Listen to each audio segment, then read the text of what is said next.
NASA might join. I just want Chase to come down here. I just want to talk about it like men. Le début de la Hype House et la fin de la Hype House a marqué une ère sur TikTok. Une ère qui d'ailleurs on aimerait tous oublier. Assez gênante, avec notamment les danses TikTok.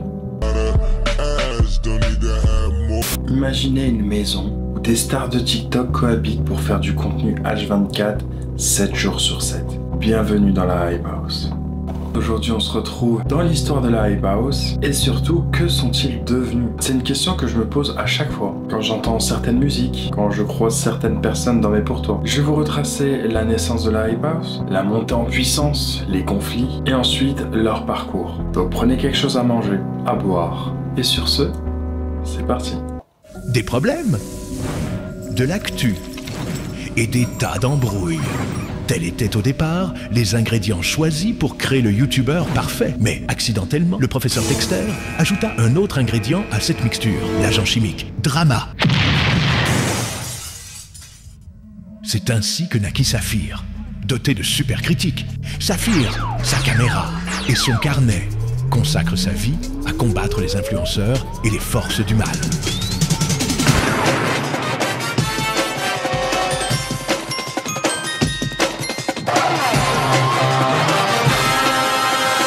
La genèse de la Hype House.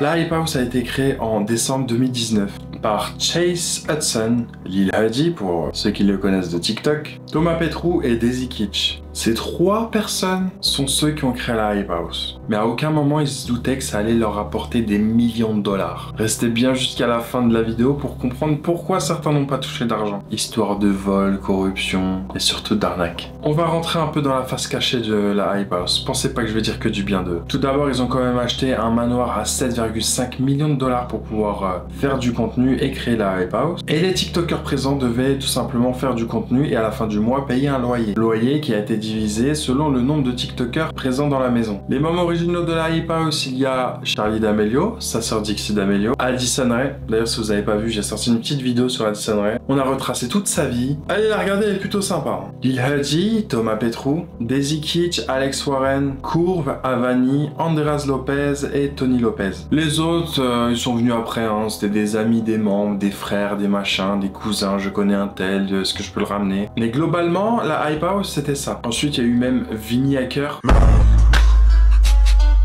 Voilà. Ah, toutes les meufs, ils le connaissent, hein. On se demande pourquoi. Rappelez-moi son contenu déjà, de base. Ah oui, quand même.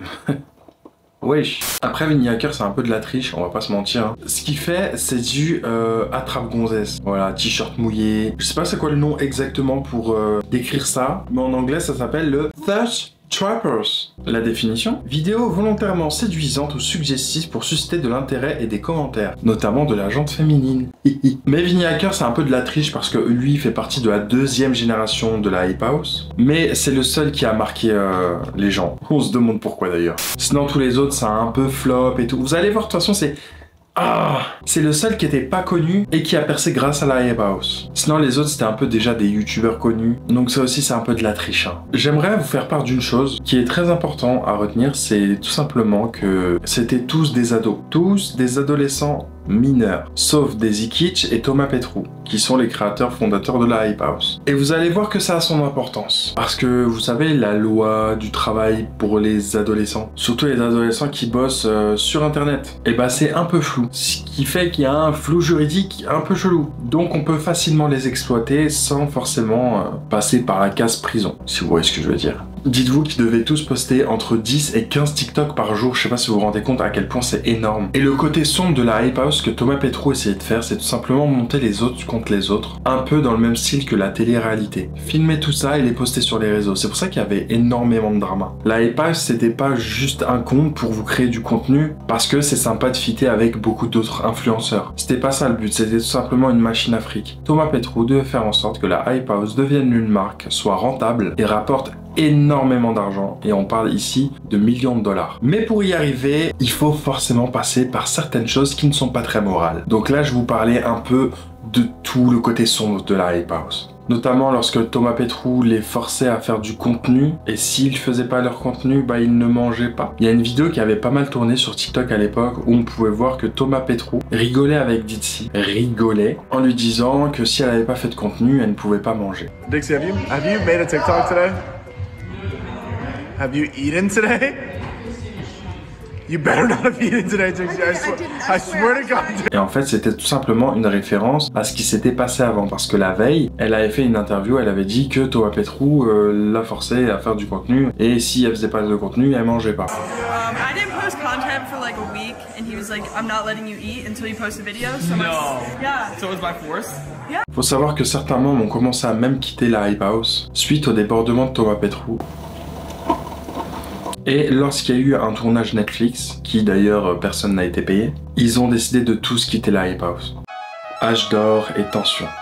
La Hype House a eu un pic de popularité entre 2019 et 2021. Elle s'est officiellement arrêtée en 2023, mais il faut savoir que la réelle Hype House telle qu'on la connaît avec Charli D'Amelio, Addison Rae et toute la clique, ça n'a duré que 8 mois. 8 mois, oui. Seulement 8 mois. À les écouter, on pensait que ça faisait genre 4 ans qu'on les suivait. Mais vous savez pourquoi on pense que ça a duré autant de temps? Tout simplement parce qu'ils faisaient du contenu, beaucoup de contenu, 10 à 15 contenus par jour. Alors qu'à l'époque, on tournait plus à 1 à 2 contenus par jour. Du coup, bah forcément, ça rallonge un peu le temps. C'est pour ça qu'on a énormément de contenu, des edits de la Hype House, etc. Alors que, en soi, ça a duré même pas 1 an. Et aussi le fait qu'ils ont eu énormément d'opportunités, notamment, ils sont passés, ils ont fait une série Netflix, des photoshootings, des collaborations avec de grands youtubeurs, notamment style Gemchar, et encore plein d'autres. Et dès qu'il a vu que certaines personnes de la première génération de la Hype House commençaient à quitter, il a décidé tout simplement d'embaucher d'autres personnes. Il a recherché d'autres ados mineurs, pour la plupart, ou sinon c'était des youtubeurs déjà bien implantés pour justement continuer et rapporter plus d'abonnés à la Hype House, donc plus d'argent pour lui. C'est pour ça qu'on a eu Nikita Dragun, Larey et tout ce qui s'ensuit. Maintenant il faut que je vous parle du plus gros drama de la Hype House, qui est tout simplement la fête d'anniversaire de Larey. Oui, je ne vais pas parler du drama avec Lil Huddy, tout simplement parce que j'en ai parlé juste ici dans la vidéo avec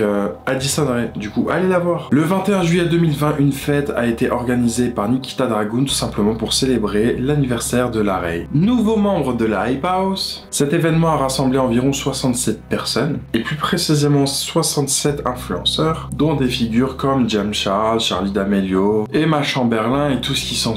Et là, vous allez me dire, mais 67 personnes, ça va, on est loin du projet X. Alors oui, ça va, mais rappelez-moi la période. Vous avez zappé la date que je viens de vous dire? 21 juillet 2020. Qu'est-ce qu'il y a eu en 2020? Le Covid. Et qu'est-ce qu'on devait pas faire? Des fêtes, notamment faire des rassemblements de plus de 3 personnes. On dépasse largement les 3 personnes. Et vu que c'est des influenceurs, il y a eu beaucoup de stories, des vidéos, tout a été posté sur les réseaux sociaux et forcément, la polémique a éclaté. Mais le pire dans tout ça, c'est qu'il y avait très peu de personnes conviées qui portaient un masque ou qui respectaient la distanciation sociale. Le lendemain, la couverture médiatique a rapidement augmenté, soulignant l'écart du comportement de certaines personnes avec les règles qui ont été imposées. Un youtubeur, Tyler Oakley, a vivement critiqué les participants en les appelant à considérer le port du masque et la distanciation sociale. Et d'utiliser bien sûr leur influence de façon responsable lors de la pandémie, ce qui n'a pas du tout été le cas bien entendu. Et vu que des images valent mieux que des mots, voici par exemple un extrait de l'entrée de la fête de Larey fait par Nikita Dragun. Holly, what are you doing? I'm here at the hottest party in town right now. Listen, that's all wife of the party over here. Right over here? Oh yeah, I think. Or wait, okay, yeah. So. Right in here. So Nikita, are you happy to be celebrating Larey's birthday? I'm so happy. It is all about him. It's his 22nd birthday. What would you give the review of this birthday party? Yo, she killed it, or whoever she signed up to do it. Yo, they smacked it. So holler at Nikita party planning events. I think I'm kind of good. No, actually, me and Tony were talking about you're gonna plan ours as well. I'll do it. No, actually, You put the Kardashian parties to shame. I don't know. I've never seen a Kardashian party, but I guarantee you it probably should. And L'Oreal has done a bunch of them, so I'm not gonna offend her like that because they're bomb. Okay, what's been the best moment so far? Right now we're about to do a striptease, which is why I need you. Uh-oh, Taylor. Oh, mind the stripper? Okay. Oh, get it, Taylor. Yo, mind the stripper? Oh. Hey, catch y'all later. All right. Tell me when you want to turn off the camera and come inside, sir. Okay, that's what's up. Et Nikita Dragun était très contente en fait de sa soirée jusqu'à elle a fait une story en mode mais c'était l'anniversaire de la Ray, j'ai organisé tin. Hi Dragons, tonight is a very special night. It is the night before Larray, my best friend's birthday, and he's the type that does not like to celebrate his birthday, do a big birthday party or anything. So this year I've decided to throw him a crazy surprise party, dragon style, and let's just follow the adventure. You guys ready? I don't know if you guys are like me, but people who really ride for me, who are loyal, who are fucking like there for me when no one else is, I want to just protect them, one, but also just celebrate them. And tonight is his night. He has no idea what's happening. I just told him to get cute and hold my hand and go for the ride. So take this as your warning for tonight's events. The following is rated TV, MA, TS, PS. Mature audiences, trans, pussy stunting. Viewer discretion is advised. Sauf que Tyler Oakley a décidé de ne pas en rester là. Il a pris son Twitter et il a posté ses tweets. Si vos influenceurs préférés participaient à d'énormes soirées pendant une pandémie et sont assez stupides pour les publier sur les réseaux sociaux, ce sont de mauvaises influences. Ne les suivez plus. Et il a répondu à son propre tweet en disant et en taguant certaines personnes: Salut Jamshar, Nikita Dragun, Tana Monjo, Larray XO, Charlie D'Amelio, Dixie D'Amelio et tous les autres qui ont fait la fête en grand groupe. Merci de considérer la distanciation sociale et le port du masque et d'utiliser vos énormes plateformes pour encourager la responsabilité pendant une pandémie mondiale. Ça s'appelle se retaper sur les doigts. Et quand tu vois certains passages de la soirée, tu dis effectivement, ça va se poser des questions s'il y avait une réelle pandémie ou pas.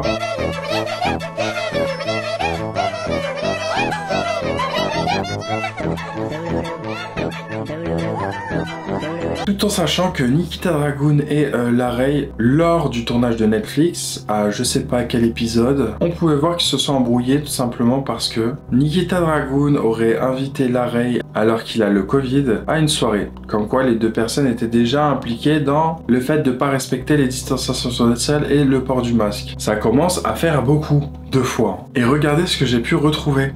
Nikita Dragun a répondu à une personne sur son Instagram. La personne avait commenté ça. LMAO, mort de rire, ça n'excuse pas le fait que tu étais à une soirée avec 100 personnes alors qu'on est en pleine pandémie. Et qu'il est dit qu'aucun groupe ne doit dépasser 10 personnes, ma belle. Et Nikita Dragun a répondu: la majorité des personnes présentes vivent en fait dans la maison. Tout le monde a été contrôlé à l'entrée de la fête. On a pu voir l'entrée de la fête, il y a eu 0 contrôle, clairement. Et ça m'étonnerait que 67 personnes vivent dans la villa. Larray, face à tout ça, il a accepté les excuses, il a dit que ouais, effectivement, j'ai fauté. Du coup, il a décidé de tweeter en disant ça. Je comprends à 100% ton point de vue et c'était une chose stupide à faire. Je ferai mieux et je vais vraiment prendre ça au sérieux. Merci Tyler, plein d'amour. Et comme je vous ai dit, suite à toute cette polémique, et même un peu avant, il y a plein de membres qui ont commencé à partir, notamment Daisy Kitch en 2020, Charlie D'Amelio en mai 2020, Larray en fin 2020, Andreas Tony Lopez en début 2021. Il y a aussi le propriétaire du manoir qui a en fait porté plainte et surtout qui avait genre 300 000 $ de dommages. Qu'est-ce que vous avez cassé dans la villa à 300 000 $? 300 000 $, c'est le prix d'une maison. Donc 300 000 € c'est le prix d'une maison. Oui. Ah oui. Et juste après le tournage Netflix, il y a 6 membres qui ont quitté, notamment Courve et Alex Warren. Portrait des membres majeurs. Maintenant, je vais vous faire le portrait d'un peu de chacun pour connaître un peu la personnalité de chacun et surtout ce qu'ils font sur les réseaux sociaux. Et ensuite, plus tard, on verra ce qu'ils sont devenus. Thomas Petrou, qui est l'ex-membre de la Team 10, il a été viré pour X raisons de la part de Jake Paul. En gros, la Team 10, c'est en fait la première house d'influenceurs. Il y avait Jake Paul, Thomas Petrou et toute leur clique. Et ils faisaient pareil du contenu dans une maison. C'est un peu eux qui ont initié les house. Et dites-vous, 5 mois après leur départ, il a décidé de créer la Hype House. Mais il avait pas trop d'argent. Du coup, il a décidé d'appeler sa meilleure amie, qui est Daisy Kitch, influenceuse, youtubeuse, pour participer au projet et mettre surtout de l'argent. Et toute sa vie, il a toujours voulu faire comme Jake Paul, surtout depuis qu'il avait intégré la team. C'était un peu son modèle. I've always wanted to do like a social media household ever since my previous experiences with one. I took a lot of inspiration from Team 10 and from Jake. And then I just saw where I could change it and tweak it and turn it into something different, a little bit better in some ways. When we were focusing on building this up, we were focused on more of the family bond, more of the collaborative effort. Sauf que je tiens à vous le rappeler, Jake Paul, c'est pas trop un modèle. Neighbor from hell?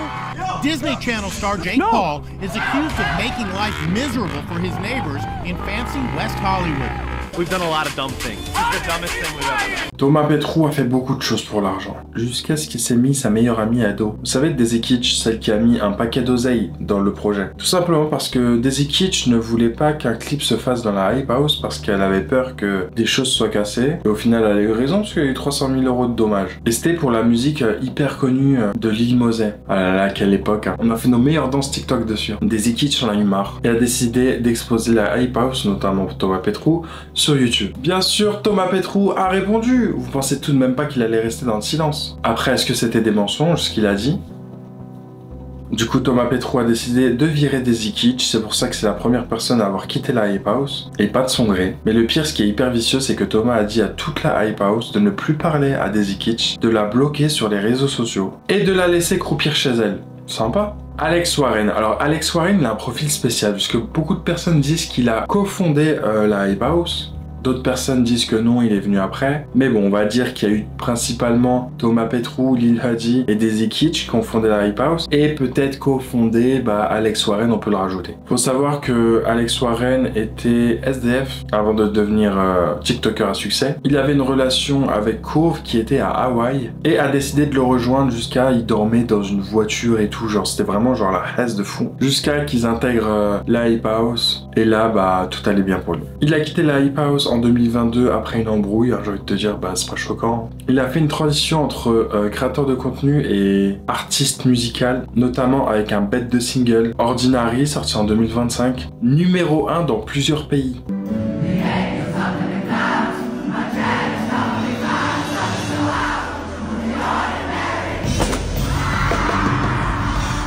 Aujourd'hui, c'est un artiste accompli et en plus de ça, il vient de se marier avec Curve et il est peut-être bientôt papa. Donc, félicitations. Parlons de Vinny Hacker, hein. Calmez-vous, il gardera son t-shirt. Il a intégré la Hype House en 2021. C'est un influenceur, mannequin, streamer Twitch. Il a sa voix dans un animé, Sakamoto Days, sorti en 2025. Aujourd'hui, c'est une figure type de la pub. Aujourd'hui, c'est une figure de la culture pop. Que ça soit dans la mode, le jeu vidéo, que ça soit dans la mode ou le jeu vidéo. Parlons maintenant de la Ray. Arrivé en 2020, déjà youtubeur établi, à plus de 6 millions d'abonnés, aujourd'hui il en a 9. Il a dit que la Hype House lui a permis de gagner en notoriété encore plus sur YouTube et justement d'éclater ce plafond de verre. Il fait des chansons comiques sur internet qui a extrêmement bien fonctionné, notamment sur sa chaîne YouTube. Il quitte la Hype House en fin 2020. Il a sorti un Ghost Kitchen de Mac and Cheese en 2022. Il s'en sort plutôt bien, il continue les vidéos YouTube. Il est revenu à sa carrière de base. Dixie D'Amelio, membre fondatrice de la Hype House en 2019, partie en 2020 avec sa sœur Charlie. Elle fait une carrière solo, notamment avec un tube qui était Be Happy. Beaucoup critiqué, hein, beaucoup critiqué. Elle a un show familial, le D'Amelio Show, sur Disney+. Et actuellement, elle est en retrait pour se concentrer sur sa nouvelle collection de popcorn. Vous m'avez bien écouté. Popcorn. Thomas Petrou. Ah, Thomas Petrou.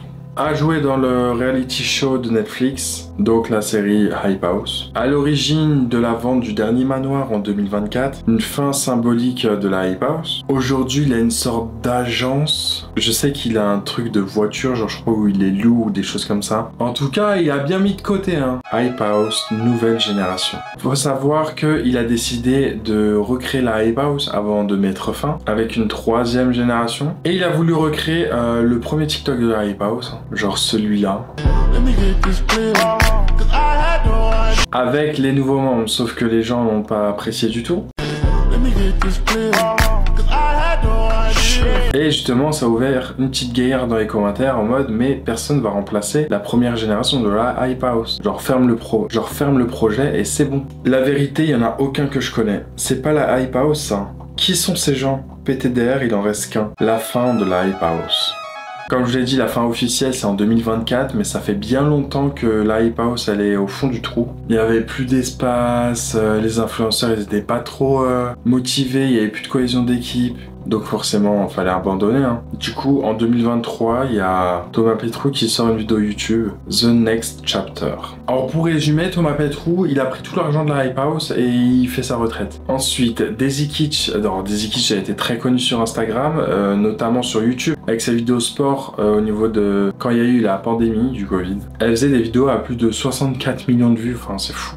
Voilà, c'était une youtubeuse bien implantée dans le game. Daisy Kitsch a décidé de poursuivre Thomas et la Hype House en justice. Elle réclame tout simplement son droit des bénéfices en tant que fondatrice de la Hype House. Lil Hadji, Chase a investi dans la Hype House et aujourd'hui il est tout simplement à fond dans sa musique. Et il y a pas longtemps il a participé à une vidéo interview podcast de Zach Sancho où il parle justement de la Hype House et il dit qu'il a littéralement rien gagné avec la Hype House. I had really strong friendships with everybody. It just seemed like we were all competing with each other in a sense. And when I wanted to make music, when I wanted to really step into that space, I didn't have them there for me. It stuck with me. They made it the whole joke of the reality show is how I am like leaving the Hype House and becoming a musician and how it's this bad thing. And did he make any money? Zero. Yeah, like it just looked like an older guy taking blatant advantage of a bunch of younger people who had looks and talent that he didn't have. We had the stuff in Target. We had Hype House merch in Target. Didn't make a buck from that. Didn't make a buck from the merch. And we each had our separate codes for like if you wanted to like support a certain creator. Never made a buck from that. Charli et Dixie D'Amelio. Alors Charli D'Amelio, la personne la plus suivie de TikTok, maintenant c'est la deuxième. Elle a été dépassée par Kaby Lame. Elles ont leur propre émission télé sur Disney+. The D'Amelio Show qui a 3 saisons. Charli D'Amelio est danseuse à Broadway pour le spectacle. Elle joue à Broadway depuis 2022 dans une comédie musicale qui s'appelle Danse et Juliette. Dixie avait commencé une carrière musicale mais elle a pas poursuivi. Elle a pas sorti de nouvelle musique depuis 2023. Mais il y a pas longtemps elle a fait le buzz parce que sur certains tapis rouges et interviews, les gens voyaient qu'elle avait extrêmement maigri. Et du coup se sont inquiétés pour elle parce que les gens pensaient qu'elle consommait de la drodro. Oui, vous m'avez bien compris. Et elle a décidé tout simplement d'éclaircir les choses, notamment en répondant à un commentaire Instagram où elle dit ça. J'apprécie toutes les inquiétudes concernant ma santé et mon poids. Je vis avec une maladie auto-immune qui provoque des fluctuations de poids. Tout ce que je peux dire pour l'instant, c'est passer une bonne journée. Donc voilà, elle a juste une maladie auto-immune qui fait que des fois elle est grosse. Elle a juste une maladie auto-immune qui fait que des fois elle prend un peu de poids, des fois elle en perd un peu, mais rien de très grave. Addison Rae est devenue une chanteuse. Voilà, une chanteuse à succès avec des bops et tout, genre franchement choqué. Alex Warren et Corv se sont mariés et vont peut-être avoir un enfant bientôt. Avani, à l'époque, a été virale pour ses maquillages de clown. Aujourd'hui, elle continue TikTok, mais elle fait rien à côté, c'est-à-dire pas grand-chose, en tout cas pas de choses énormes. En gros, elle fait des TikTok. Les frères Lopez, poursuite judiciaire, histoire avec des mineurs, les deux, les frères et les deux frères. Du coup, un peu chaud, en ce moment, c'est justice et justice. Nikita Dragun de la nouvelle génération, prison, voilà, comme ça, c'est en prison. C'est super. Faut savoir que Nikita Dragun, elle a explosé sur YouTube en 2014, a été dans la sauce suite à la fête de la Rai, et il y a pas longtemps, elle a été arrêtée et mise en prison pour homme. Et là, vous allez me dire, mais qu'est-ce qui se passe? Comment ça, homme? Bah, Nikita Dragun, c'est une femme trans. Sauf que lorsqu'elle a été arrêtée, ils l'ont mis en prison pour homme, et elle a demandé à être justement dans une prison pour femmes. Ça a été rejeté. Arrested and put in a men's prison. Your Honor, may I ask one question? Sure. Do I have to stay here in the men's unit still? Yeah, I don't make the rules up there, but they should make a proper accommodation for you. You should be in a separate area. Dites-vous, jusqu'à on a la vidéo d'arrestation de Nikita Dragun. On peut voir qu'elle est pas trop très lucide. Peut-être qu'elle est sous consommation. Did I not put you out? Want more? One more time. Don't do that. You're gonna go to jail if you do that. You get it. See what I'm saying? Don't do that. Don't do that. Oops. Come on. Come on. Oh. Oh no. Don't let a fucking motherfucker ever step to me. Please don't do that. There's no need for that. Oh. There is no need to act the way you're acting right now. What's the way I'm acting? Okay? At the end of the day. Let go of this. Let go of this. Please. Let go of this. Say please. Say please. You're gonna escalate this. No, I'm not. Let's go. For absolute no reason. Take my bag from my hands. Take the bag from my hands. Don't do that. Don't do that. You do not have to do that. What are you doing? Can you please let go of the bag? What are you doing? Don't make me ask somebody to smite your ass. But please don't do that. Quita silencio. Leon, silencio. Silencio. Silencio. Oh my God. Oh no. Oh. Elle a des troubles bipolaires et elle a été internée en prison psychiatrique. Larray, c'est toujours un youtubeur, il fait une petite carrière musicale, mais globalement ça change pas d'habitude. La Hype House a tout simplement eu une influence considérable sur la culture de TikTok et surtout sur les Content House. Beaucoup se sont inspirés, notamment même ici en France avec la French House, qui a vite dissipé, hein, parce que voilà, quand on fait les projets juste pour l'argent, bah ça se voit quoi. L'exemple d'une génération qui passait son temps à créer du contenu ensemble et qui ont tout simplement tous fini sur des carrières solo. Le concept des Content House évolue, aujourd'hui beaucoup moins hype. La Hype House aurait été le théâtre d'un rêve collectif digital, un tremplin vers de nouvelles voies, des succès réels et parfois douloureux, mais souvent inspirants.